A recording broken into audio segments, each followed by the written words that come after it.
Hello everyone, welcome back to my channel. I am Pooja और मुझे पता है आप लोगों के एग्ज़ाम आने वाले हैं और एग्ज़ाम में एक टॉपिक बहुत इंपॉर्टेंट होता है, गवर्नमेंट स्कीम्स। तो यहाँ पर मैं जितनी भी मिनिस्ट्रीज़ हैं हमारी, उन सब की स्कीम्स आपको वीडियोस में एक एक वीडियो में कंप्लीट करा दूंगी, तो जिससे आपको एक आइडिया हो जाएगा कैसे क्वेश्चन एग्जाम में बनते हैं, क्योंकि बहुत सारे क्वेश्चन, बहुत सारे एमसीक्यू आज आपको वीडियो में देखने को मिलेंगे और एक क्वेश्चन ऑफ द डे भी होगा जिसका आंसर आप हमें हमेशा की तरह कमेंट सेक्शन में दे सकते हैं। ठीक है, तो पहली जो मिनिस्ट्री है वो मिनिस्ट्री ऑफ फाइनेंस है। लगभग 7 to 8 स्कीम्स हम यहाँ पे डिस्कस करेंगे विथ एमसीक्यूज, करेक्ट। तो इनका आंसर आप हमें कर सकते हैं। और फिर हम ऐसे ही सेकंड मिनिस्ट्री ऑफ एजुकेशन देख लेंगे, फिर मिनिस्ट्री ऑफ पंचायती राज देख लेंगे। तो ऐसे करते करते एक सिंगल वीडियो में हम सारी की सारी मिनिस्ट्री को कवर कर लेंगे और जिससे आपके आने वाले एग्जाम में मदद हो जाएगी। क्योंकि रिसेंटली जो IB ACIO का पेपर हुआ था, जो भी स्टूडेंट जिन्होंने भी अपियर हुए थे उन्होंने क्वेश्चन भी शेयर किए थे मुझे कि बहुत सारी स्कीम्स के फुल फॉर्म एग्जाम में पूछे गए थे। तो फुल फॉर्म भी बहुत इंपॉर्टेंट होते हैं। तो सारी बातों को आज हमें यहाँ पे डिस्कस करना है। आइए स्टार्ट करते हैं वीडियो को। जैसा कि मैंने कहा, मिनिस्ट्री ऑफ फाइनेंस की सभी स्कीम, जितनी भी इंपॉर्टेंट स्कीम है, उनको आज हम सिंगल वीडियो में कवर करेंगे। फॉर एग्जाम्पल हम बात करेंगे अटल पेंशन योजना के बारे में, फिर हमारी मुद्रा योजना है, प्रधानमंत्री सुरक्षा बीमा योजना, सुकन्या समृद्धि योजना, नेशनल पेंशन स्कीम, ठीक है, सोवरियन गोल्ड बॉन्ड स्कीम। तो इन सबको आज हमें डिस्कस करना है। डन, टॉपिक क्लियर हो चुका है। चलिए स्टार्ट कर लेते हैं। सबसे पहले बात करते हैं अटल पेंशन योजना से। अटल पेंशन योजना नाम से समझ में आ रहा है कोई एक पेंशन स्कीम है। और हमारे देश में अगर बात करते हैं तो ऐसे बहुत सारे लोग हैं जिनको सोशल सिक्योरिटी नहीं है, मतलब लो इनकम ग्रुप से आते हैं, गवर्नमेंट जॉब नहीं करते हैं, अनऑर्गेनाइज सेक्टर में रहते हैं। तो उनमें आफ्टर जॉब क्या सिक्योरिटी है? तो क्यों ना हम इनिशियल अमाउंट इन्वेस्ट करते जाएं और जब हम 60 साल के हो जाएं तो हमको एक इनकम मिल सके, हमको एक पेंशन मिल सके। इसलिए अटल पेंशन स्कीम को लॉन्च किया गया था गवर्नमेंट ऑफ इंडिया ने। कब? 9 मई 2015 में। तो 2015 में गवर्नमेंट ऑफ इंडिया ने एक सोशल सिक्योरिटी स्कीम को लॉन्च किया था, जिसे आज हम अटल पेंशन योजना के नाम से जानते हैं। ये योजना सोशल सिक्योरिटी प्रोवाइड करती है किसे? अनऑर्गेनाइज सेक्टर को, अंडर प्रिविलेज क्लास या फिर लो इनकम ग्रुप को टारगेट करती है। तो मेनली बेनिफिशरीज यही है।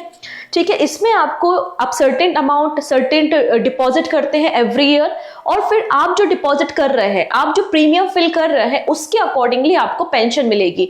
पेंशन आपको पर मंथ 1000 रुपीज से लेकर 5000 रुपीज तक मिल सकती है। तो 1000 मिनिमम एंड 5000 मैक्सिमम आपको एवरी मंथ पेंशन मिलेगी जब आप 60 साल के हो जाएंगे।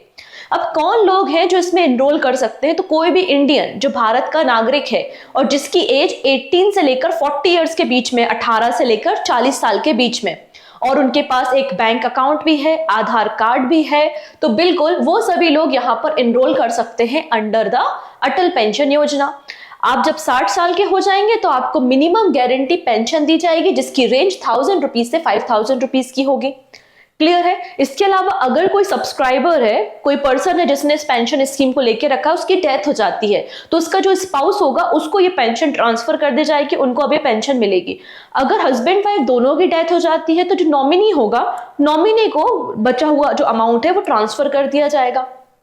क्लियर? इतनी चीजें, ये सारी बातें यहां पर बोली गई हैं under this scheme. Okay, done. चलिए नेक्स्ट क्या बोलते हैं। यहां पर मिनिमम पीरियड जो कंट्रीब्यूशन का है वो कितना है? 20 साल या उससे ज्यादा आपको मिनिमम कंट्रीब्यूट करना पड़ेगा। इसलिए तो मैक्सिमम लिमिट क्या है? 40 साल के जब आप हो जाओगे उतनी ही मैक्सिमम लिमिट है, तब उसके पहले आपको अकाउंट ओपन करना है। तो 40 से 60 के बीच में कितना गैप है? 20 साल का ना। तो मिनिमम 20 साल तो आपको इन्वेस्ट करने पड़ेंगे, उससे ज्यादा भी आप कर सकते हैं। अगर आप 18 साल में एनरोल करते हो तो आपको ज्यादा समय तक प्रीमियम फिल करना पड़ेगा। क्लियर है? डन इतनी चीजें। अब जो लोग अटल पेंशन योजना में कंट्रीब्यूट करते हैं उन्हें टैक्स बेनिफिट भी मिलता है। ठीक है, टैक्स बेनिफिट भी उनको मिलता है। क्या है टैक्स बेनिफिट? तो आप यहाँ पे देखेंगे deduction of 50,000 rupees under the section 80 CCD। तो यहाँ पर एडिशनल टैक्स बेनिफिट भी देखने को मिल जाएंगे। अब ये पेंशन स्कीम, और हमारे देश में जो पेंशन को रेगुलेट करने वाली बॉडी है उसका नाम क्या है? Pension fund regulatory and development authority. ठीक है, तो यही बॉडी है जिसका नाम है PFRDA। यही हमारे देश में पेंशन को रेगुलेट करती है, इसलिए अटल पेंशन योजना को भी रेगुलेट यही करेगी। ठीक है, डन इतनी चीजें। अब देखो पहले ना ये स्कीम सभी के लिए ओपन थी, सभी लोग, मैं, आप, हर कोई व्यक्ति इसको एनरोल कर सकता था, लेकिन मिनिस्ट्री ऑफ फाइनेंस ने ना 1 अक्टूबर 2022 में कुछ चेंजेस किए। क्या चेंज किए? तो जो गवर्नमेंट सर्वेंट हैं या जो कि ऑलरेडी किसी इस तरीके की स्कीम में एनरोल्ड है या जो लोग टैक्स पे करते हैं, इनकम टैक्स पे करते हैं, अब वो लोग इस स्कीम में एनरोल नहीं कर सकते। पहले ओपन फॉर ऑल थी, लेकिन अब इसमें कुछ कंडीशंस अप्लाई कर दी गई हैं। डन इतनी चीजें? ओके। कवरेज देखते हैं तो क्या क्या कवरेज होता है। तो पहली चीज तो ये कवर करती है हमारे देश के सभी यूनियन टेरिटरी और सभी स्टेट को। डन। इसके अलावा आपको बोला गया है कि आप जिस एज में ज्वाइन करोगे और यहाँ पे कितना आपको कंट्रीब्यूशन करना, कितने साल तक, तो आपको कितना अमाउंट आपका इकट्ठा हो जाएगा, ये बात यहाँ पे कही गई है। मतलब आप डिपेंड करती है आपकी पेंशन कि आप कितना मंथली कंट्रीब्यूट करते हैं, और मैक्सिमम आपका 1000 रुपए से 5000 रुपए तक पर मंथ की आपको पेंशन यहाँ पर मिलेगी। Atal pension Yojana is open to all bank account holder who are not member of any statutory social security scheme। अगर आपने कोई दूसरी सोशल सिक्योरिटी स्कीम नहीं लेकर रखी है और आपके पास बैंक अकाउंट है तो आप इस योजना में एनरोल कर सकते हैं। डन। बेसिकली हमारे देश में एक योजना चलती थी जिसका नाम है स्वावलंबन स्कीम। स्वावलंबन स्कीम को रिप्लेस करके ही अटल पेंशन योजना को लाया गया था, और एक सोशल सिक्योरिटी स्कीम है। 9 मई 2015 को कोलकाता से इसको लॉन्च किया गया था। इसके जो टारगेट है वो कौन है? Under privilege, poor and unorganise sector आपको देखने को मिलेंगे। इसे रेगुलेट कौन करेगा? Pension fund regulatory and development authority करेगी। मिनिस्ट्री ऑफ फाइनेंस इसकी नोडल मिनिस्ट्री है। एलिजिबिलिटी कौन है? कोई भी इंडियन जो 18 से लेकर 40 साल तक है। बेनिफिट क्या होगा? 1000 से लेकर 5000 रुपए पर मंथ, 60 साल होने पर आपको पेंशन मिलेगी एवरी मंथ। डन। ये थी हमारी अटल पेंशन योजना। जो सारे की पॉइंट्स थे वो मैंने बता दिए। अभी आप जब क्वेश्चन सॉल्व करोगे तो आप इनको रिकॉल कर पाओगे। मैंने पता क्या फॉर्मेट रखा है, हर 2 स्कीम को डिस्कस करने के बाद उन दोनों स्कीम के एमसीक्यू, फिर 2 स्कीम डिस्कस करूंगी, फिर उनके एमसीक्यू। ऐसा ना हो कि स्टार्टिंग में मैंने पढ़ा दिया और पीछे का भूल गए, ऐसा ना हो, इसलिए ऐसा किया है। ठीक है, चलिए अगली स्कीम है पीएम मुद्रा योजना, जिसको हम PMMY के नाम से भी जानते हैं। प्राइम मिनिस्टर नरेंद्र मोदी ने 8 अप्रैल 2015 में 8 अप्रैल 2015 को प्रधानमंत्री मुद्रा योजना को लॉन्च किया था। अभी प्रधानमंत्री मुद्रा योजना क्या है? ये लोन प्रोवाइड करती है। किसे लोन प्रोवाइड करती है? ये 10 लाख रुपए तक का लोन प्रोवाइड करती है जो non corporate, non firm, small and micro enterprises होते हैं, उनको अप टू 10 लाख रुपीस तक का लोन प्रोवाइड किया जाता है अंडर दिस मुद्रा योजना। ये लोन कौन प्रोवाइड करता है? तो हमारे जो कमर्शियल बैंक्स हैं, private bank, NBFCs, small finance bank, ये सभी लोग लोन प्रोवाइड कर सकते हैं अंडर द मुद्रा योजना। बात समझ में आ रही है? अभी जो मुद्रा योजना है इसमें आपको 3 टाइप के अकाउंट्स देखने को मिलते हैं। मुद्रा योजना में आप 3 प्रकार से लोन ले सकते हैं, शिशु, किशोर एंड तरुण। ठीक है, जैसा कि मैंने कहा अप टू 10 लाख रुपीस तक का आपको लोन मिलेगा अपने बिजनेस को स्टार्ट करने के लिए, उसे ग्रो करने के लिए। अगर आपका छोटा बिजनेस है और आपको लगभग 50,000 रुपए तक की लोन की जरूरत है तो आप किस कैटेगरी में आओगे? शिशु।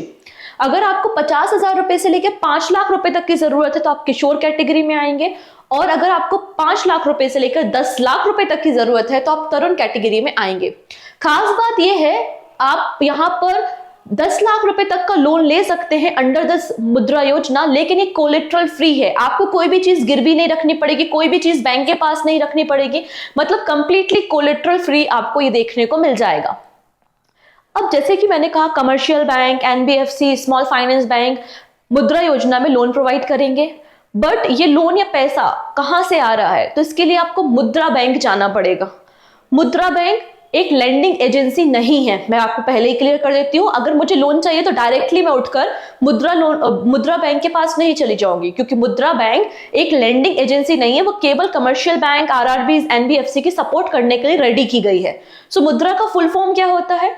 मुद्रा मतलब है micro units development and refinance agency limited. Very important, पूछा जा सकता है, 100% चांसेस है इसके पूछे जाने के। उसका रीजन भी मैं बता देती हूँ। अगर 4 जून के बाद इलेक्शन का रिजल्ट बीजेपी के फेवर में आता है तो उन्होंने साफ साफ अपने मैनिफेस्टो में कहा है कि ये जो 10 लाख रुपए की सीलिंग अमाउंट है कि 10 लाख रुपए तक का ही लोन मिलेगा, उसको हम बढ़ा के 20 लाख कर देंगे। तो आप समझ सकते हैं ये योजना कितनी इंपॉर्टेंट हो जाती है। तो मुद्रा का मतलब है micro unit development and refinance agency limited आपको देखने को मिलेगा, और ये बेसिकली गवर्नमेंट ऑफ इंडिया ने रीफाइनेंसिंग करने के लिए बैंक्स को, डेवलपमेंट के प्रोजेक्ट को रीफाइनेंसिंग करने के लिए लॉन्च किया था या डिजाइन किया था। ये जो मुद्रा बैंक है ये पूरी तरीके से सब्सिडरी है, फुली ओन सब्सिडरी है किसकी? सिडबी की। सिडबी मतलब small industries development bank of India. इसमें 100% कैपिटल किसकी है? सिडबी की है। ठीक है, अब एलिजिबिलिटी क्या है? तो कोई भी व्यक्ति जो इंडियन है वो अपना बिजनेस स्टार्ट करना चाहता है, ठीक है, मैन्युफैक्चरिंग फैसिलिटी, मैन्युफैक्चर में या फिर आपकी ट्रेडिंग में, सर्विस सेक्टर में, तो बिल्कुल आपको 10 लाख रुपए तक का लोन मिल सकता है। कंडीशन क्या है कि आपका कोई डिफॉल्ट नहीं होना चाहिए, पहले आपने कहीं से लोन ना लिया हो जो डिफॉल्ट हो गया हो, या आपका एनपीए ना हो, और इसके अलावा आपका एक सेटिस्फैक्ट्री ट्रैक रिकॉर्ड हो। मतलब पहले अगर आपने लोन लिया है और समय से लोन को रीपेमेंट कर दिया है, आपका रिकॉर्ड अच्छा है, एक तरीके से कह सकते हो आपका सिविल स्कोर अच्छा है, तो आपको लोन मिल जाएगा। अगर पुराना रिकॉर्ड खराब है तो बैंक क्यों भाई आपके ऊपर रिस्क लेगी? बैंक आपको लोन नहीं देगी। समझ में आ रहा है? चलो, तो 2 स्कीम पढ़ ली हैं। अब दोनों स्कीम पे बेस्ड हम बहुत सारे क्वेश्चंस को देख लेते हैं। तैयार हो? सभी लोग पार्टिसिपेट करेंगे क्वेश्चन आंसर में। बहुत इंपॉर्टेंट सीरीज है, आपको भी पता है ऐसा कोई भी एग्जाम इंडिया में तो नहीं होता जहां पे गवर्नमेंट स्कीम नहीं पूछी जाती। इनफैक्ट इंटरव्यू तक इनका मामला चलता रहता है। ठीक है, regarding Atal pension Yojana which of the following statement are correct? 3 statement है, आपको बताना है कौन सा स्टेटमेंट यहाँ पे करेक्ट है। पहला लिखा है it is a minimum guarantee pension scheme mainly targeted at unorganise sector worker. ये आपकी पेंशन स्कीम है जो अनऑर्गेनाइज सेक्टर को बेनिफिट देने के लिए तैयार की गई है। Only 1 member of the family can join the scheme. एक परिवार से केवल एक ही व्यक्ति इस योजना को ज्वाइन कर सकता है। The same amount of pension is guaranteed for the spouse for life after the subscriber death. Subscriber की डेथ हो जाती है तो वो अमाउंट किसको मिलेगा? उसकी वाइफ को मिलेगा। ठीक है, ये बात यहाँ पर बोली गई है। तो देखो, पहला स्टेटमेंट तो बिल्कुल सही है, अनऑर्गेनाइज सेक्टर के लिए है, पेंशन स्कीम है, ठीक है। लेकिन यहाँ पर ऐसा नहीं, अब एक फैमिली है, एक फैमिली में 4 लोग हैं और चारों लोग नौकरी करते हैं, छोटी छोटी नौकरी या जॉब करते हैं, तो वो चारों लोग इनरोल कर सकते हैं अटल पेंशन योजना में। क्लियर? तो ये स्टेटमेंट तो बिल्कुल कतई गलत हो जाएगा, ऑप्शन 2 गलत है यहाँ पर। तो सही आंसर क्या हो जाएगा? 1 और 3, मतलब ऑप्शन नंबर आप सी को करेक्ट कर सकते हैं यहाँ पर। डन है इतनी चीजें? चलिए, नेक्स्ट क्वेश्चन है When was the PM Mudra योजना लॉन्च, या फिर PMMY भी इसको लिखा जा सकता है, इसलिए आप फुल फॉर्म भी थोड़ा सा याद करके जाएंगे। इसे कब लॉन्च किया गया था? तो कोलकाता से प्राइम मिनिस्टर ने इसे 2015 में लॉन्च किया था। ऑप्शन सी को करेक्ट कर दीजिए। नेक्स्ट है which bank is the nodal agency for implementation of PM Mudra योजना? हमें पता है नोडल मिनिस्ट्री कौन है? मिनिस्ट्री ऑफ फाइनेंस है, लेकिन यहाँ पे नोडल एजेंसी पूछी है। तो अभी मैंने बताया था मुद्रा बैंक का फॉर्मेशन किसने किया है? 100% कैपिटल किसकी है? सिडबी की। तो सही आंसर क्या हो जाएगा? Option number C, small industry development bank of India, SIDBI. Option C is the right answer. चलिए, नेक्स्ट क्या है? What is the maximum loan amount under the Shishu category of PM Mudra योजना? शिशु कैटेगरी में आपको कितने रुपए तक का लोन मिल सकता है मैक्सिमम? 3 कैटेगरी देखी थी, याद करो। 50,000 रुपए बच्चा है, बच्चा लोन, ठीक है। शिशु कैटेगरी में up to 50,000 rupees. Next, what is the tenure of loan provided under the Tarun category of PM Mudra योजना? अब ऐसा तो है नहीं कि लोन लेके भूल गए, रीपेमेंट तो करना पड़ेगा। तो तरुण का मतलब है 5 लाख रुपए से आप 10 लाख रुपए तक का लोन ले रहे हैं, तो आपका रीपेमेंट कैसे आप करेंगे? टेन्योर कितना है इसका? तो आंसर क्या हो जाएगा? Up to 5 years. Up to 5 year, 3 से 5 साल के बीच में आप यहाँ पे रीपेमेंट कर सकते हैं, 3 से लेकर 5 साल तक। ठीक है, ऑप्शन बी बिल्कुल करेक्ट हो जाएगा। अंडर द अटल पेंशन योजना what is the minimum age eight which an individual start getting pension? वो मिनिमम एज कितनी है जब किसी व्यक्ति को पेंशन मिलना स्टार्ट होगी? जब व्यक्ति 60 साल का हो जाएगा तो 60 साल होने के बाद उसको पेंशन मिलना स्टार्ट होगी। मतलब ऑप्शन नंबर बी हम यहाँ पे करेक्ट कर सकते हैं। डन। नेक्स्ट है which regulatory body administration the Atal pension Yojana? कौन सी बॉडी है भाई जो इसको रेगुलेट करती है अटल पेंशन योजना को? याद करो, मैंने बताया था पेंशन है तो पेंशन फंड ही इसको रेगुलेट करेगा। ठीक है, तो pension fund regulatory and development authority Atal pension योजना को रेगुलेट करने का काम करती है। ऑप्शन सी बिल्कुल करेक्ट हो जाएगा। नेक्स्ट है what is the maximum pension amount that can be receive per month under the Atal pension योजना? मैक्सिमम अमाउंट कितना मिल सकता है इस स्कीम में? तो 1000 रुपए से लेकर 5000 रुपए तक मिलता है, तो मैक्सिमम अमाउंट कितना हो जाएगा, 5000 रुपए हो जाएगा। कितने इजी क्वेश्चन है ना, बस एक बार स्कीम को समझ लिया फिर तो ये सब ऐसे ही हलवा लग रहे होंगे ना, एकदम इजी। ठीक है, ऑप्शन 4। नेक्स्ट है, what is the minimum age eight which one can join the Atal pension योजना। अटल पेंशन योजना में एनरोल करने के लिए मिनिमम उम्र कितनी होनी चाहिए, तो 18 साल। ठीक है, जैसे छोरा जवान होगा वो एनरोल कर सकता है अटल पेंशन योजना में। ओके, 18 साल, ऑप्शन ए बिल्कुल करेक्ट है। डन, क्लियर हो गया। दोनों स्कीम हमने करा दी है, दोनों के एमसीक्यू कर ली हैं। अब दो और स्कीम देखेंगे। पहली है नेशनल पेंशन स्कीम।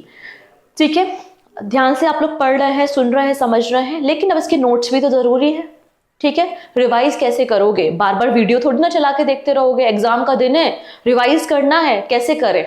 तो भाई इसके लिए काम करो, पीडीएफ डाउनलोड कर लो। ये देखो, ये टेलीग्राम की लिंक दी हुई है ना, पूजा जैन CA 247, टेलीग्राम ज्वाइन करो, पीडीएफ डाउनलोड करो और बिंदास होके पढ़ो, कोई दिक्कत नहीं है। समझ में आया। एंड वीडियो अगर पसंद आता है, यूजफुल लगता क्या है, यूजफुल है तो बिल्कुल अपने फ्रेंड्स के साथ शेयर कीजिए। पहली बार आ रहे हो ना तो सब्सक्राइब तो करके ही जाना है, लाइक बटन पे क्लिक कर लेना। ठीक है, तो स्टार्ट करें। Next, national pension scheme.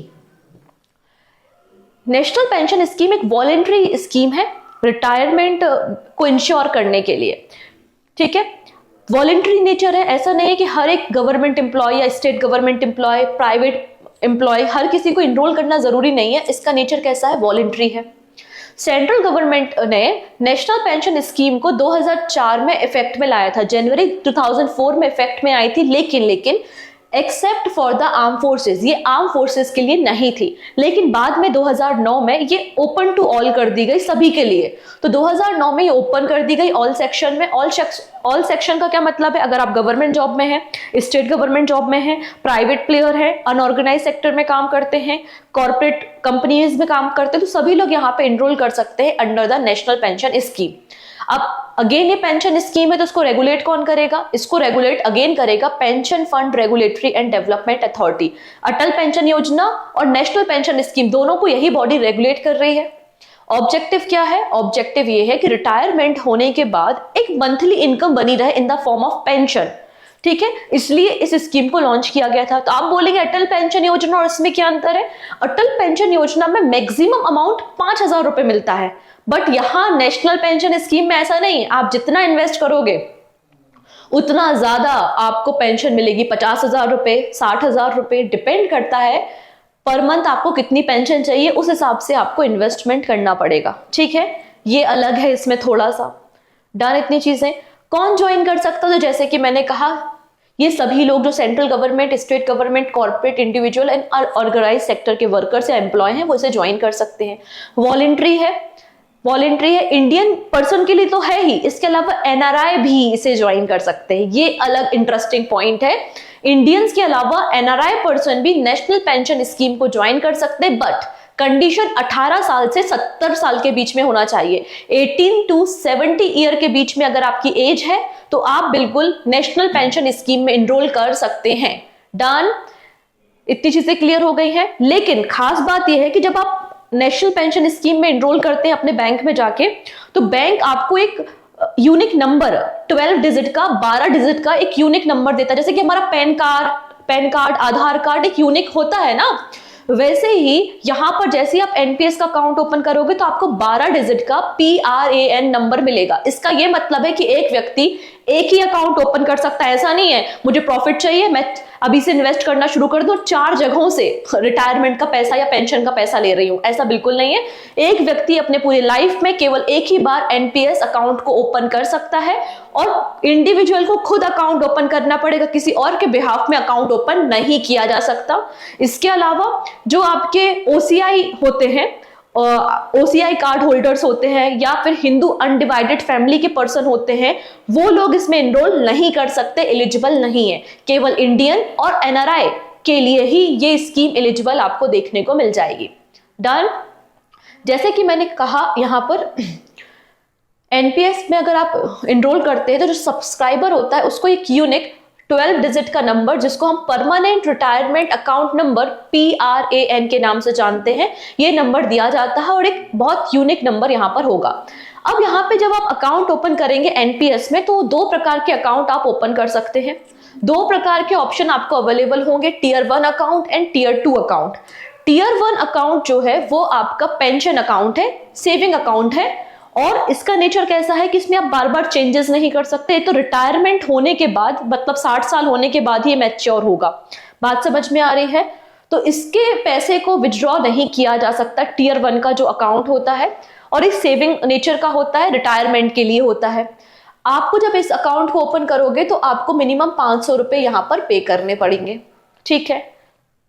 अब टियर 2 अकाउंट क्या होता है? तो tier 2 account voluntary saving account होता है। इसका जो पैसा होता है इन्वेस्टमेंट के लिए होता है। हम अलग अलग इक्विटी में, शेयर मार्केट में बेसिकली इस पैसे को लगाते हैं। तो इसके लिए कंडीशन क्या है? अगर आपके पास टियर 1 अकाउंट है तभी आप टियर 2 अकाउंट को खोल पाएंगे, नहीं तो इसे नहीं खोल पाएंगे। इसका मकसद क्या है? केवल इन्वेस्टमेंट पर्पस। आज हमको मन हो रहा है तो आज इस मंथ में हमने पैसा डाल दिया, फिर 2 साल तक हमारा मन नहीं है तो पैसा नहीं डाला, बंद करना है तो बंद कर दिया। समझ रहे हो ना? इस तरीके से है। कभी बीच में विड्रॉ करना है तो विड्रॉ कर लिया। तो इस तरीके से ये आपका टियर 2 अकाउंट चलता है। टियर 2 अकाउंट में आपको जो कॉन्ट्रीब्यूशन करना होता है, अकाउंट खोलते समय 1000 रुपए चाहिए और मिनिमम आप 250 रुपीज यहाँ पर इन्वेस्ट कर सकते हैं। क्लियर? तो टियर 2 और टियर 1 क्लियर है। टियर 1 आपका पेंशन अकाउंट है, टियर 2 आपका इन्वेस्टमेंट अकाउंट है। डन।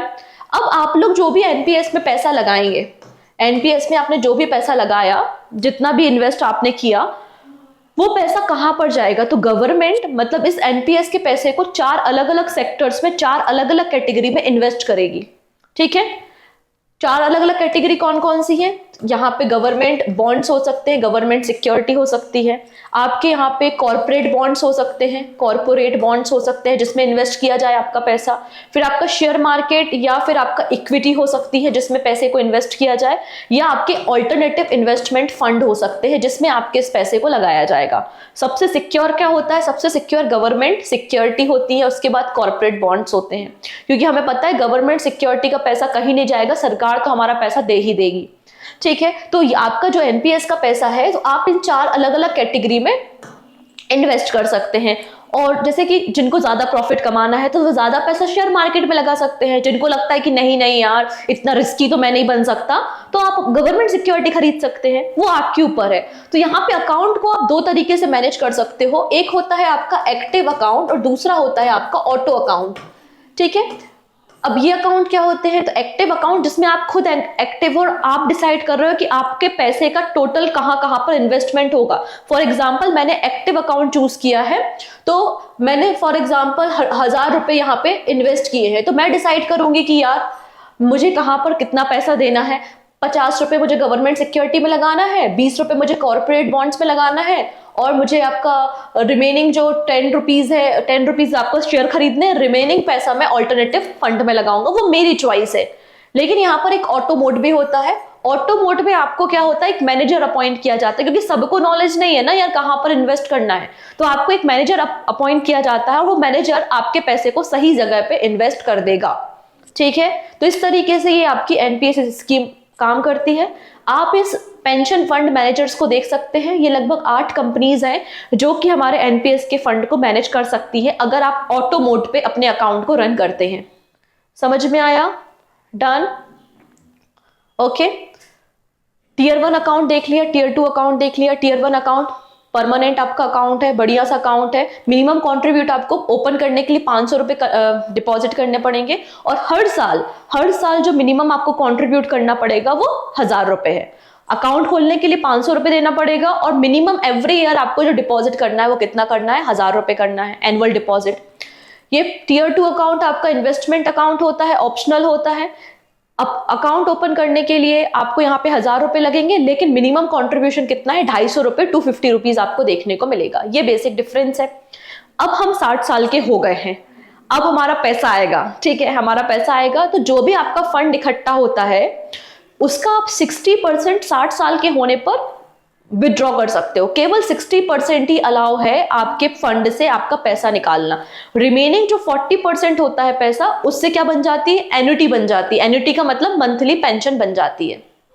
फॉर एग्जाम्पल, मैं रिटायरमेंट होती हूँ, रिटायरमेंट के समय मेरा 10 लाख रुपए इकट्ठा हो गया है, रिटायरमेंट तक मैंने 10 लाख रुपए इकट्ठा कर लिया है, तो इस 10 लाख का मैं 60% मतलब 6 लाख रुपए लमसम अमाउंट एक बार में ले लूंगी। रिमेनिंग जो 40% होगा उसकी एन्युटी बन जाएगी, मतलब 4 लाख रुपए से क्या बन जाएगी, मेरी मंथली इनकम बन जाएगी, जिसको हम पेंशन बोल सकते हैं। ठीक है, ये बात आपको यहां पर याद रखनी कि पूरा का पूरा पैसा 60 साल के होने पर नहीं मिलता है। एलिजिबल कौन है, तो जैसा कि मैंने कहा कि कोई भी इंडियन यहाँ पर एलिजिबल होते हैं। क्या ये पार्शियल विड्रॉ कर सकते हैं, आंसर है यस। हाँ, हम पार्शियल विड्रॉ कर सकते हैं अपने एनपीएस अकाउंट से, लेकिन कंडीशन है, कंडीशन ये है कि आप 25% से ज्यादा अपने एनपीएस अकाउंट से विड्रॉ नहीं कर सकते। समझ में आ रहा है, 25% से ज्यादा विड्रॉ नहीं कर सकते, और केवल पूरे लाइफ में जब तक आपका एनपीएस अकाउंट रन हो रहा है तो 3 बार से ज्यादा आप विड्रॉ नहीं कर पाओगे। और हर एक विड्रॉ के बीच में जो डिफरेंस होता है वो मिनिमम आपका 3 इयर्स का डिफरेंस होगा। मतलब फॉर एग्जांपल मैंने 2013 में विड्रॉ किया तो नेक्स्ट विड्रॉ में 2016 में कर पाऊंगी, मतलब 3 साल का आपको नेक्स्ट विड्रॉ करने के लिए एक टाइम पीरियड होगा। मैक्सिमम 3 बार आप विड्रॉ कर सकते हो, और यहाँ पर 25% से ज्यादा, टोटल 25% से ज्यादा विड्रॉ नहीं किया जा सकता है एनपीएस से पैसा। बात समझ में आ रही है? तो you are eligible for making a partial withdrawal request only if you have been a NPS subscriber for at least 3 years।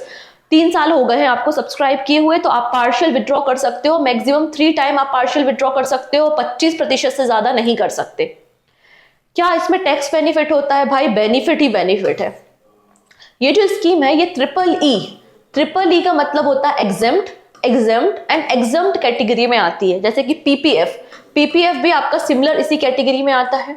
क्या होता है देखो, पहली चीज तो आपको 3 प्रकार से यहाँ पे टैक्स बेनिफिट होता है। कौन कौन सा? पहला है under the 80C, section number 80C, जो हमारा इनकम टैक्स एक्ट 1961 का है, उसमें सेक्शन 80C के अंदर आपको प्रॉफिट होता है, और आप यहाँ पर 1.5 लाख रुपए तक सेव कर सकते हैं, अपने टैक्स को बचा सकते हैं। कितना? 1.5 लाख रुपीस।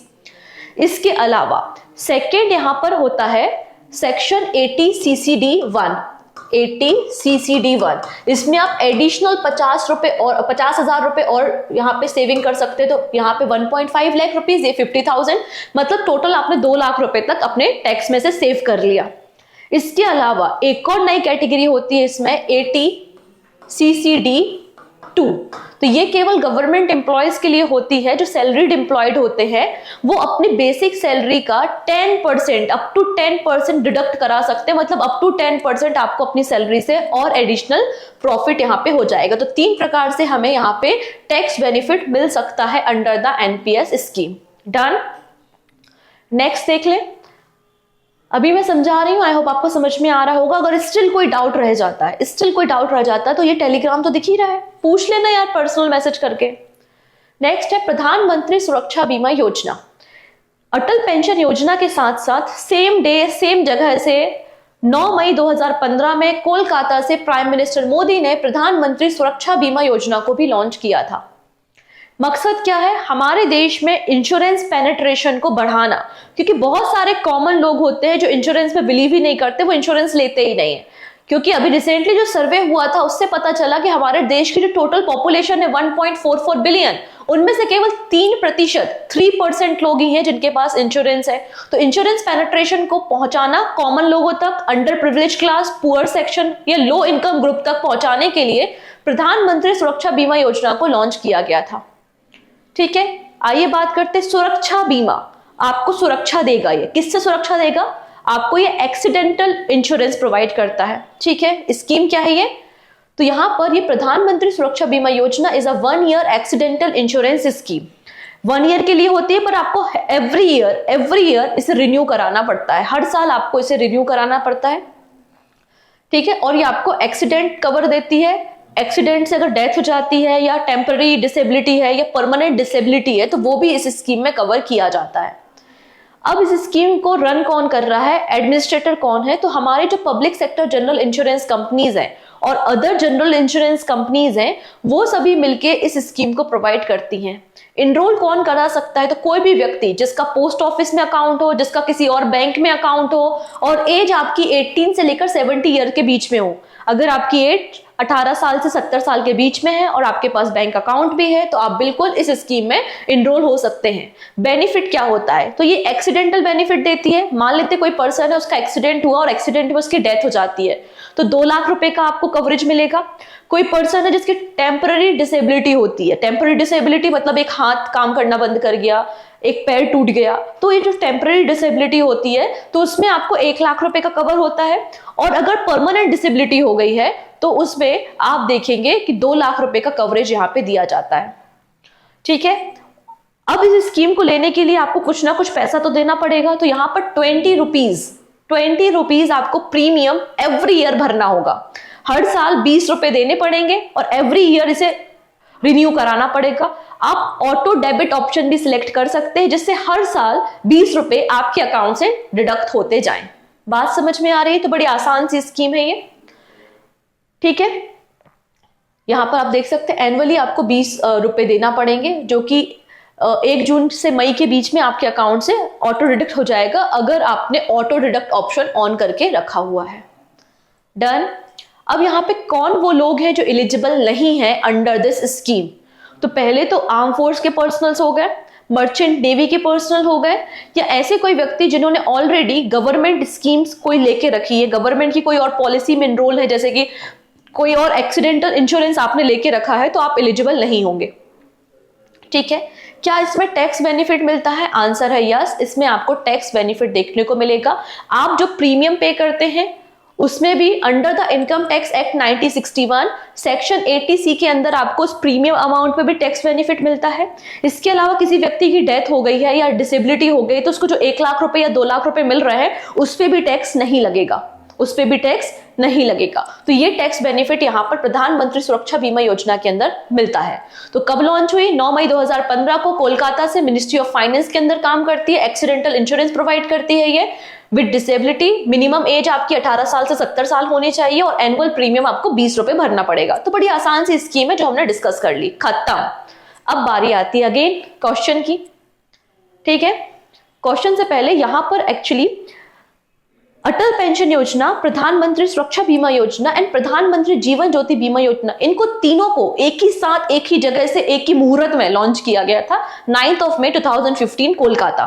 तो थोड़ा सा हम इसके बारे में भी बात कर लेते हैं, फिर एमसीक्यू देख लेंगे।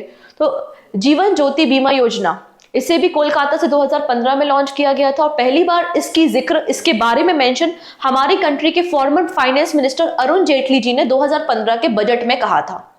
अब इस स्कीम को कौन मैनेज करता है? तो इस स्कीम को मैनेज करता है हमारा LIC, life insurance corporation of India, responsible for implementing the Pradhanmantri Jeevan ज्योति बीमा योजना।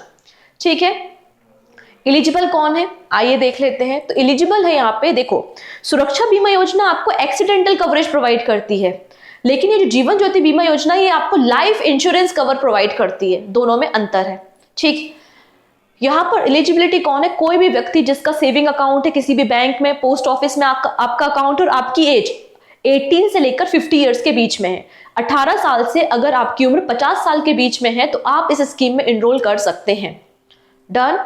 लाइफ कवर यहाँ पे दिया जाता है 2 लाख रुपए in case of the death due to the any reason, किसी भी रीजन की वजह से अगर डेथ हो जाती किसी व्यक्ति की तो 2 लाख रुपए का यहाँ पे कवरेज दिया जाएगा। और इसमें आपको जो प्रीमियम था वो 330 रुपए 330 रुपीज पर एनम आपका प्रीमियम था, बट इसको बाद में रिवाइज कर दिया गया। 1 जून 2022 में ये जो प्रीमियम है वो बढ़ा दिया गया by the ministry of finance और आज के समय में इस स्कीम का जो आपको प्रीमियम अमाउंट एनुअली देखने को मिलेगा वो 436 रुपीज है। पहले 330 रुपए था, अब 436 रुपए आपको प्रीमियम भरना पड़ेगा एवरी ईयर इस स्कीम में एनरोल करने के लिए। अगेन ये ऑटो डेबिट होती है, एनुअली आपको इसे रिन्यू कराना पड़ता है। कहां से आप ले सकते? तो आप अपने कोई भी बैंक अकाउंट, जहां भी आपका बैंक अकाउंट है, बैंक की ब्रांच में जाके या पोस्ट ऑफिस में विजिट करके इस स्कीम को आप ले सकते हैं। क्या इसमें टैक्स बेनिफिट होता है? आंसर है yes, under the income tax act 1961 section 80C जो भी आप प्रीमियम अमाउंट पे करते हैं उसमें आपको टैक्स बेनिफिट देखने को मिल जाएगा। डन। चलिए अब बारी आ जाती है प्रैक्टिस क्वेश्चंस के बारे में। ये जो 3 स्कीम हमने पढ़ी है, उन तीनों स्कीम पे बेस्ड हम कुछ क्वेश्चन देखेंगे और फिर कुछ नई और स्कीम को हम डिस्कस करेंगे। Clear? Which of the following statement are correct? Investment in new pension scheme up to 1.50 lakh rupees is tax deductible under the section 80C of the income tax act 1961. NPS is mandatory applicable to the all central government employees recruited on or after 1st of January 2004. कौन सा statement यहाँ पे correct है? पहला कह रहा है कि अगर आप NPS में एनरोल होते हैं तो 1.5 लाख रुपए तक की आप सेविंग कर सकते हैं अंडर द सेक्शन 80C. दूसरा कहता है कि NPS जो स्कीम है वो एक मैंडेटरी स्कीम है, जबकि मैंने आपको थोड़ी देर पहले ही बताया था ये वॉलेंट्री है, मुझे ज्वाइन नहीं करना, नहीं करूंगी, खत्म। ठीक है, तो ऑप्शन 1 अकेला करेक्ट हो जाएगा, सेकेंड स्टेटमेंट यहाँ पे गलत है।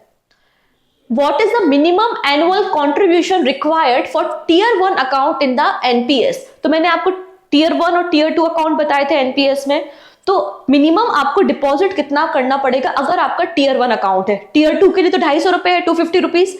tier 1 के लिए आपका 1000 रुपए आपको एनुअली पे करना पड़ेगा। ऑप्शन बी बिल्कुल करेक्ट है। नेक्स्ट है प्रधानमंत्री जीवन ज्योति बीमा योजना में आपका प्रीमियम अमाउंट कितना है, कितना आपको एवरी ईयर भरना पड़ेगा। याद करो, अभी अभी बताया मैंने, पहले 330 रुपए था, फिर 2022 में मिनिस्ट्री ऑफ फाइनेंस ने इसको इंक्रीज करके कितना कर दिया, 436 रुपीज पर एनम कर दिया है। ऑप्शन नंबर 3 अगेन यहाँ पे करेक्ट हो जाएगा।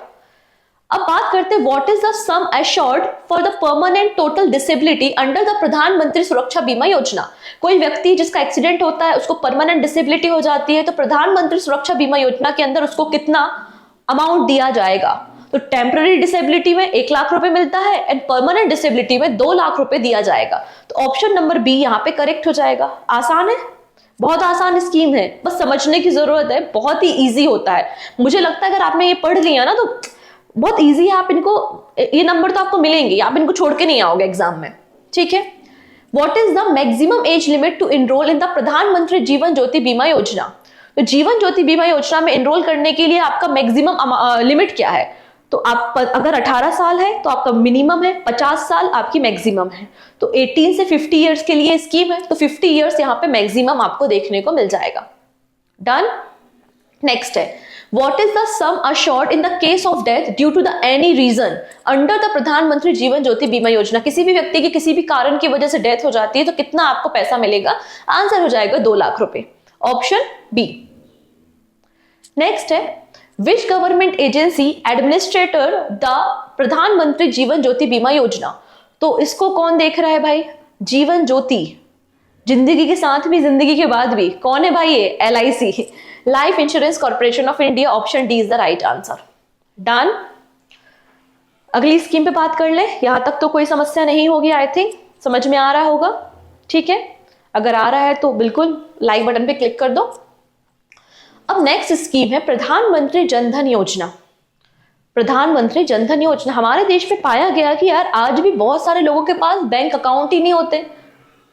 तो हमारे देश में हर एक व्यक्ति के पास, चाहे वो किसी भी कैटेगरी का हो, कोई भी जॉब कर रहा हो, किसी भी एरिया में रह रहा हो, हर एक व्यक्ति के पास अपना एक अकाउंट हो, इसलिए इस स्कीम को लाया गया था प्रधानमंत्री जनधन योजना। ठीक है, तो प्रधानमंत्री जनधन योजना के बारे में प्राइम मिनिस्टर नरेंद्र मोदी जी ने इंडिपेंडेंट डे के दिन इसे एड्रेस किया था 15 अगस्त 2014 में, और बाद में 20 अगस्त 2014 में इस स्कीम को लॉन्च कर दिया गया।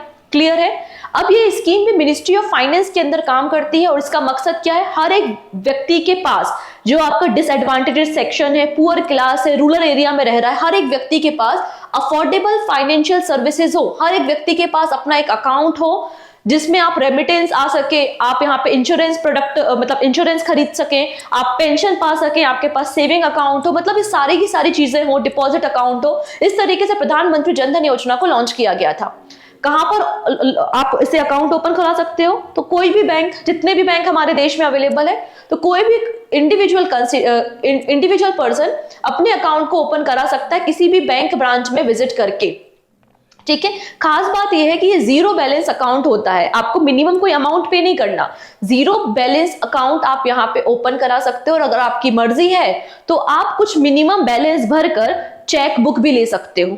ठीक है। कोई भी व्यक्ति अंडर दिस स्कीम अगर अकाउंट खुलवाता है तो उसको डेबिट कार्ड भी दिया जाता है कि भाई आप बिल्कुल एटीएम का इस्तेमाल करो, डेबिट कार्ड से पैसे निकालो। The account holder under this scheme will be given a rupee debit card which can be used across all ATM for the cash withdraw। ये खास बात है इसमें। तो आप तो जीरो अकाउंट से खोल सकते हैं और एटीएम भी आपको मिलेगा, ठीक है। एलिजिबल कौन है? कोई भी इंडियन जो भारत में रह रहा है, भारत का नागरिक है, वो एलिजिबल है और वो प्रधानमंत्री जनधन योजना के अंदर अपने अकाउंट को ओपन कर सकता है। अब यहाँ पे बोला है एज, तो एज 18 से लेकर 59 साल, 18 ईयर से लेकर 59 ईयर्स के बीच में अगर आपकी एज है तो आप यहाँ पर अप्लाई कर सकते हो। मान लेते हैं कोई माइनर है जिसकी एज 18 साल से कम है, तो क्या वो अप्लाई कर सकता है? आंसर है यस। अगर कोई माइनर है अबव 10 ईयर, 10 साल के ऊपर है, 10 से 18 साल के बीच में है, तो वो अप्लाई कर सकता है, लेकिन उसको अपने लीगल गार्जियंस का सपोर्ट लगेगा। लीगल गार्जियंस के रिक्वेस्ट के बाद या उनके रिकमेंडेशन के बाद ही किसी माइनर का अकाउंट यहाँ पर ओपन किया जा सकता है। समझ में आया? अब कौन लोग हैं जो एलिजिबल नहीं है? तो सबसे पहली चीज, जो स्टेट गवर्नमेंट, सेंट्रल गवर्नमेंट के एम्प्लॉय हैं, जो लोग टैक्स देते हैं, वो लोग यहां पर कवर नहीं होते अंडर द प्रधानमंत्री जनधन बीमा योजना, अंडर द प्रधानमंत्री जनधन योजना। क्लियर है? दूसरी बात, existing income tax pay and their families are not eligible. जैसा कि मैंने कहा, अगर ऑलरेडी आपने आम आदमी बीमा योजना के अंदर रजिस्टर किया हुआ है तो आप इसके अंदर रजिस्टर नहीं करोगे। अगर आपको जनधन अकाउंट बनाना है तो आपको ये आम आदमी बीमा योजना को छोड़ना होगा। ये बात यहां पर कही गई है। फीचर क्या होते हैं? तो बेसिकली गवर्नमेंट की कई सारी स्कीम्स चलती है, जैसे कि आप लोगों ने सुना होगा प्रधानमंत्री जीवन ज्योति बीमा योजना जो मैंने आपको बताई, आपका प्रधानमंत्री सुरक्षा बीमा योजना, अटल पेंशन योजना, इसके जो भी पैसे भेजने हैं, गवर्नमेंट की कई सारी स्कीम होती है जिसमें डायरेक्ट बेनिफिट ट्रांसफर किया जाता है, तो वो डायरेक्ट बेनिफिट ट्रांसफर इस अकाउंट में आपको मिल जाएगा। और यहाँ पे जो बेनिफिशरीज हैं वो अकाउंट में कोई भी पैसा रखते हैं तो उनको उस पर इंटरेस्ट भी मिलेगा, ब्याज भी मिल सकता है। अब और क्या है इसका फीचर? अगर आप लोग ने प्रधानमंत्री जनधन योजना के अंदर अकाउंट बनवाया है तो इसमें आपका देखो 1 लाख रुपए का एक्सीडेंटल इंश्योरेंस भी कवर होता है, ठीक है। 1 लाख रुपए तक का एक्सीडेंटल इंश्योरेंस कवर होता है। और अगर आपने प्रीमियम कार्ड लेके रखा है तो प्रीमियम कार्ड होल्डर को 2 लाख रुपए तक का एक्सीडेंटल इंश्योरेंस कवर होगा। डन इतनी चीजें। एक्सीडेंटल इंश्योरेंस के बाद यहां पर लाइफ कवर भी प्रोवाइड किया जाता है 30,000 रुपीज का, अप टू 30,000 रुपीज का। जो सारे लोग रुपे डेबिट कार्ड होल्डर है अंडर दिस स्कीम, उनको लाइफ कवर इंश्योरेंस भी दिया जाएगा 30,000 रुपए का, अप टू 30,000 रुपीज का। It will only apply to people opening bank account for the first time under the Jan Dhan योजना with a debit card। Debit card होना बड़ा जरूरी है, ठीक है। ये बात यहाँ पे की गई है। तो मैंने आपको बता दिया क्या क्या फायदा है, क्या क्या नुकसान है, और टैक्स पे जो है एनरोल नहीं कर सकते। डन इतनी चीजें।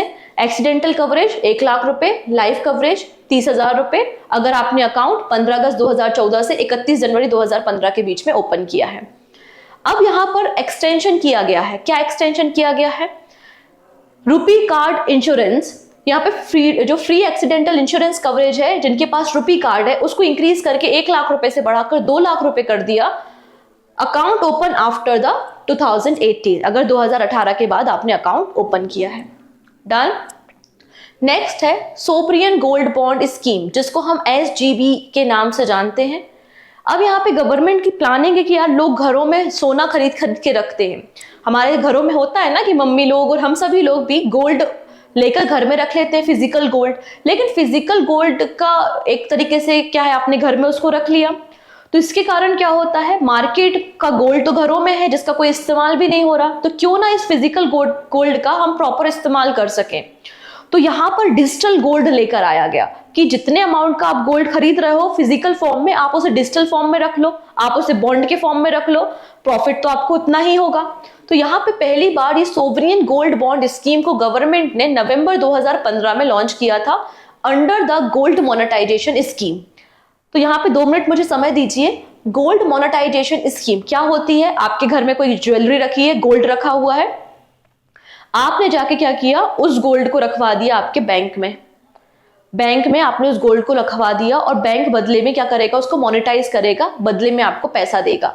ठीक है, ये आपकी गोल्ड मोनेटाइजेशन स्कीम होती है। तो under the gold monetisation scheme नवंबर 2015 में सोवरियन गोल्ड बॉन्ड स्कीम को लाया गया था। मकसद क्या है? Reduce the demand for physical gold and shift as a part of domestic saving using for purchase of gold into financial saving. मतलब आप यहाँ पे बॉन्ड के फॉर्म में गोल्ड को खरीदो, ना कि आप फिजिकल फॉर्म में गोल्ड को परचेज करो। ठीक है, gold bond are issued as a government of India stock under the government security act 2006। तो गवर्नमेंट ऑफ इंडिया के कहने पे गोल्ड बॉन्ड इशू किए जाते हैं। एंड गोल्ड बॉन्ड को इशू कौन करता है? हमारा RBI, reserve bank of India, RBI behalf of government of India gold bond को इशू करने का काम करता है। क्लियर है? अब गोल्ड बॉन्ड अगर देखा जाए तो कौन इशू करता है या कहां से आपको मिल सकते हैं? तो जितने भी हमारे कमर्शियल बैंक हैं, शेड्यूल कमर्शियल बैंक्स होते हैं, आपके स्टॉक होल्डिंग कॉर्पोरेशन लिमिटेड है, पोस्ट ऑफिस है, national stock exchange, Bombay stock exchange, इन सारी जगहों पे ये बॉन्ड अवेलेबल होते हैं और आप यहां से बॉन्ड को खरीद सकते हैं। एंड इन बॉन्ड्स की ट्रेडिंग भी पॉसिबल है, मतलब आप इनको शेयर मार्केट में बेच भी सकते हो। ठीक है, एलिजिबल इन्वेस्टर कौन है? तो सभी लोग जो भी भारत का रहने वाला है, भारत का रेसिडेंट है, कोई ट्रस्ट है, यूनिवर्सिटी है, हिंदू अनडिवाइडेड फैमिली है, सभी लोग यहाँ पर एलिजिबल है और यहाँ पे गोल्ड बॉन्ड को परचेज कर सकते हैं। ठीक है, लेकिन एक लिमिट होती है कि कितने अमाउंट तक के आप गोल्ड बॉन्ड को परचेज कर सकेंगे। अलग अलग एरिया में अलग अलग लिमिट आपको देखने को मिलेगी। टेन्योर क्या होता है? तो इसकी जो मैच्योरिटी होती है वो 8 ईयर्स की होती है। अगर आपने गोल्ड बॉन्ड परचेज किया है तो उसकी मैच्योरिटी पीरियड क्या होगा? 8 साल होगा, 8 ईयर्स होगा। और इसमें जो आपको एनुअली इंटरेस्ट रेट है वो कितना है? 2.5% आपको दिया जाएगा। ये इंटरेस्ट सेमी एनुअली दिया जाता है जून के महीने में, और दिसंबर के महीने में आपके अकाउंट में क्रेडिट होगा आपका इंटरेस्ट। तो यहाँ पे आप देखेंगे 8 साल इसका टेन्योर होता है। अब मुझे 8 साल से पहले अपना जो गोल्ड बॉन्ड है उसको वापस लेना है, मतलब उसको बेच देना है, तो ऐसा पॉसिबल है? आंसर है हाँ, बिल्कुल पॉसिबल है। हम उस पर भी डिस्कशन करेंगे। तो सबसे छोटी यूनिट, जितने मिनिमम अमाउंट का जो आपको गोल्ड बॉन्ड खरीदना पड़ेगा या मिनिमम अमाउंट का जो गोल्ड आपको खरीदना पड़ेगा वो 1 ग्राम है। ठीक है, और फिर 1 ग्राम, 5 ग्राम, 10 ग्राम, 50 ग्राम, 100 ग्राम ऑफ गोल्ड, इस तरीके से बॉन्ड को इशू किया जाता है। तो इन्वेस्टमेंट लिमिट मिनिमम 1 ग्राम की है, maximum 4 kg for individual, 4 kg आपके हिंदू अनडिवाइडेड फैमिली के लिए, और 20 kg मैक्सिमम लिमिट होती है ट्रस्ट के लिए। तो अलग अलग मैक्सिमम लिमिट आपको अलग अलग मिलेगी, बट मिनिमम लिमिट सेम है। 1 ग्राम ऑफ गोल्ड आपको मिनिमम परचेस करना पड़ेगा। जैसे कि मैंने बताया कि जो बॉन्ड होते हैं इनका टेन्योर पीरियड 8 ईयर्स होता है, लेकिन आपके पास एग्जिट ऑप्शन होते हैं कब? जब 5 साल हो जाते हैं। तो 5th ईयर में, 6th ईयर में या 7th ईयर में आप यहाँ पर अपने बॉन्ड्स को बेच सकते हैं, ट्रेडिंग कर सकते हैं। क्लियर? अब क्या इन पे हमको टैक्स फायदा है वो भी हम देख लेंगे। The interest on the gold bond shall be taxable. यहाँ पर टैक्स बेनिफिट नहीं है, ये गोल्ड बॉन्ड जो आप ले रहे हो ये टैक्सेबल होते हैं under the income tax act 1961। But खास बात ये है, अगर आपके पास गोल्ड बॉन्ड है तो आप इसे एज अ कोलेट्रल इस्तेमाल कर सकते हो। बैंक के पास जाओगे, बैंक से कहोगे कि मुझे लोन चाहिए और बदले में ये गोल्ड बॉन्ड रख लो, तो एज अ कोलेट्रल बेसिकली हम लोन लेने के लिए गोल्ड बॉन्ड को इस्तेमाल कर सकते हैं। Clear? The bond payment can be made with cash up to the maximum 20,000 और डिमांड ड्राफ्ट। ठीक है, यहाँ पे आप मैक्सिमम 20,000 रुपए तक का ही जो पेमेंट है वो कैश में कर सकते हैं और इसे इजिली डीमेट फॉर्म में कन्वर्ट किया जा सकता है। डन? तो एक बार रिवाइज कर लेते हैं। हम बात कर रहे हैं सोवरियन गोल्ड बॉन्ड के बारे में, जिन्हें reserve bank of India issue करता है on the behalf of government of India. कौन लोग खरीद सकते हैं? तो इंडियन हो गए, ट्रस्टी, यूनिवर्सिटी, चैरिटेबल ट्रस्ट और हिंदू अनडिवाइडेड फैमिली एलिजिबल होते हैं जो कि इन बॉन्ड को खरीद सकते हैं। बॉन्ड का टेन्योर 8 साल का होता है और यहाँ पे प्री मैच्योर रिडम्पशन ऑप्शन भी होता है 5th year, 6th year and 7th year में।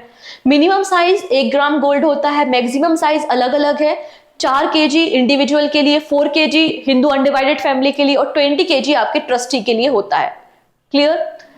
यहाँ पे ज्वाइंट होल्डर्स भी हो सकते हैं, हाँ बिल्कुल हो सकते हैं, लेकिन मैक्सिमम लिमिट आपकी क्या होगी? 4 kg होगी ज्वाइंट होल्डिंग के लिए।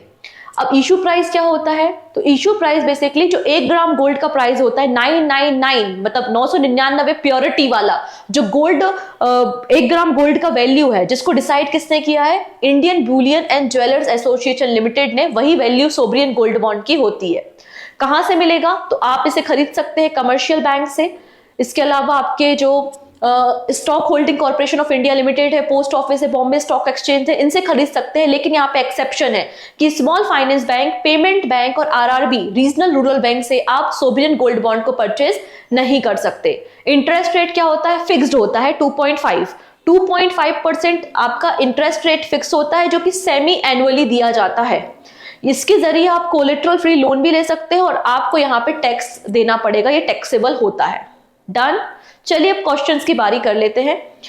When was the प्रधानमंत्री जनधन योजना लॉन्च? तो कब इसे लॉन्च किया गया था प्रधानमंत्री जनधन योजना? याद करिए, इंडिपेंडेंस डे था, 2014 की बात थी। Option number C is the right answer.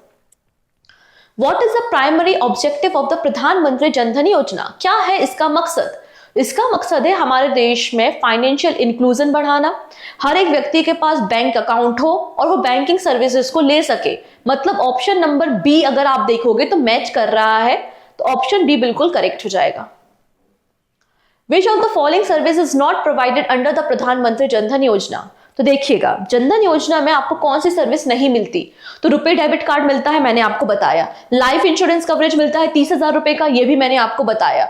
Overdraft facility ये भी आपको मिलती है 10,000 रुपए की। 10,000 रुपए तक आप ओवरड्राफ्ट ले सकते हो। ओवरड्राफ्ट कैसे होता है? फॉर एग्जांपल, मेरा एक बैंक अकाउंट है और मेरे अकाउंट में केवल 5,000 रुपए हैं, लेकिन मुझे अर्जेंट रिक्वायर 10,000 रुपए की, तो मैं बैंक के पास जाऊंगी और ओवरड्राफ्ट मतलब 10,000 रुपए मुझे बैंक दे देगा। बाद में जो रिमेनिंग 5,000 अमाउंट है वो बैंक को इंटरेस्ट के साथ चुका दूंगी। इसको हम ओवरड्राफ्ट फैसिलिटी कहते हैं। लेकिन mobile banking facility under this scheme available नहीं है। Option D. What is the minimum denomination of the sovereign gold bond? तो 1 ग्राम आज ही हमने डिस्कस किया थोड़ी देर पहले ही। And this is question of the day, जिसका आंसर आप हमें कमेंट सेक्शन में दे सकते हैं। What is the tax treatment of the interest earn on sovereign gold bond? तो जो इंटरेस्ट आप अर्न कर रहे हो, क्या वो टैक्सेबल है, पार्शियली टैक्सेबल है, एग्जम्प्ट है, या tax as a capital gain? क्या है ये पूरा मामला, जरा आप मुझे कमेंट सेक्शन में बताएंगे। बाकी सारी बातें आने वाले कुछ इस तरीके के वीडियो में हम करते हैं। आई होप आपको काफी कुछ नया सीखने को मिला होगा, स्कीम्स के बारे में जाना होगा, और ये वीडियो काफी ज्यादा यूजफुल रहने वाला है आने वाले एग्जाम्स में। सो मिलते हैं नेक्स्ट वीडियो में, तब तक अपना ध्यान रखेंगे। Take care and bye bye.